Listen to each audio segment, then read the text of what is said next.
সরকার ইসরায়েলের সাথে তলে তলে অবৈধ সম্পর্ক তৈরি করছে।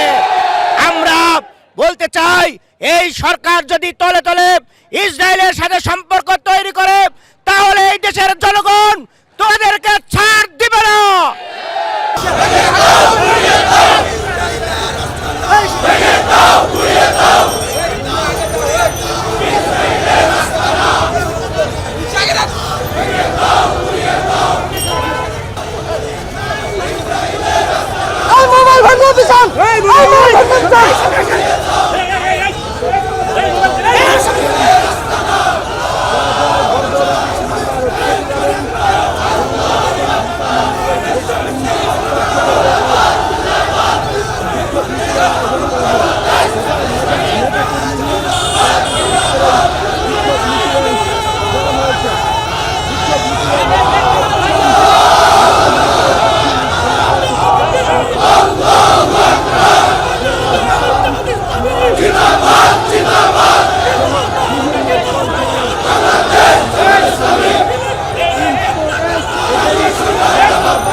আউযুবিল্লাহি মিনাশ শাইতানির রাজিম। বিসমিল্লাহির রহমানির রহিম। সংগ্রামী নেতৃবৃন্দ, সংগ্রামী ঢাকাবাসী, আমরা অত্যন্ত দুঃখ ভারাক্রান্ত হৃদয়ে আপনাদের সামনে এসে হাজির হয়েছি। আপনারা পত্রিকার মাধ্যমে, বিভিন্ন চ্যানেলের মাধ্যমে দেখতে পাচ্ছেন আমাদের হৃদয়ের স্পন্দন, শত শত হাজার হাজার নবীর আগমন যেখানে ঘটেছিল, সেই ফিলিস্তিনে আজকে নারকীয় ধ্বংসযজ্ঞ চলছে। আমরা এই ঘটনার তীব্র নিন্দা এবং প্রতিবাদ জানাচ্ছি। সংগ্রামী ভাই এবং বন্ধুগণ, এই সন্ত্রাসী ইসরায়েল আজকে শুধু নয়, সেই সুদূর 1948 সাল থেকে তাদের এই হামলা এবং যুদ্ধ শুরু করেছে। ইতিমধ্যেই কয়েক কোটি মানুষ সেখানে হতাহত হয়েছে। সংগ্রামী ভাই এবং বন্ধুগণ, বিশেষ করে গত বছরের অক্টোবর মাসের 7 তারিখ থেকে যে ধ্বংসযজ্ঞ শুরু করেছে, এই 8 মাসে প্রায় 40,000 ভাই এবং বোন নিহত হয়েছেন।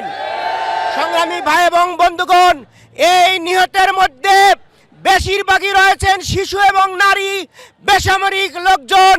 সংগ্রামী ভাই এবং বন্ধুগণ, এই হামলা থেকে সেখানে শিক্ষা প্রতিষ্ঠান, মসজিদ, হাসপাতাল, গির্জা সহ বেসরকারি বাড়িঘর কিছুই রেহাই পায়নি।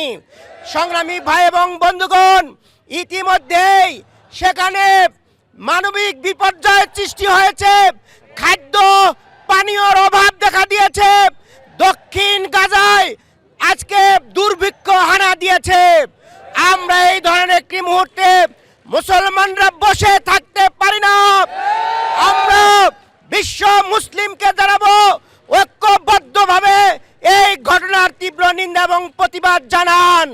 আমরা বাংলাদেশ একটি মুসলিম রাষ্ট্র হিসাবে আমরা আমাদের মাননীয় প্রধানমন্ত্রীকে বলতে চাই, সংসদ ডেকে এই ঘটনার তীব্র নিন্দা এবং প্রতিবাদ জানান সরকারিভাবে, এবং ইসরায়েলের সাথে যেন কোনো ধরনের কূটনৈতিক সম্পর্ক তৈরি না করা হয়। আমরা অত্যন্ত তীব্র ভাষায় নিন্দা জানাচ্ছি। গত ঈদের সময়ে আমরা দেখেছি হঠাৎ করে ইসরায়েলের 2টি বোয়িং বিমান বাংলাদেশে অবতরণ করেছে। এর মাধ্যমে আমরা বলতে চাই, এই সরকার সাথে তলে তলে অবৈধ সম্পর্ক তৈরি করছে। আমরা বলতে চাই, এই সরকার যদি তলে তলে ইসরায়েলের সাথে সম্পর্ক তৈরি করে, তাহলে এই দেশের জনগণ তোমাদেরকে ছাড় দিবে না। তোমাদের এই অবৈধ সরকারকে তীব্র গণ আন্দোলনের মাধ্যমে ব্যবস্থা নিতে বাধ্য হবে জনগণ। সংগ্রামী ভাইয়েরা, আজকে আমরা সমগ্র বিশ্ববাসীকে, মুসলিম উম্মাহকে জানাতে চাই, আসুন ঐক্যবদ্ধ হই এবং এই সন্ত্রাসী ইসরায়েলের বিরুদ্ধে আমরা তীব্র প্রতিরোধ গড়ে তুলি। মুসলমানরা মৃত্যুকে ভয় করে না, রক্ত দিতে জানে, তবুও পরাজয় মানবে না ইনশাআল্লাহ।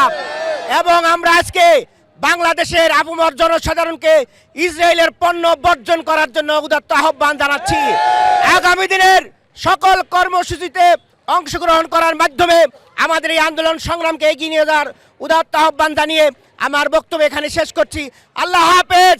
বাংলাদেশ জিন্দাবাদ। বাংলাদেশ জামাত ইসলামী জিন্দাবাদ। খৈবরের চেতনায় উদ্বুদ্ধ হয়ে সারা বিশ্বের মুসলমানরা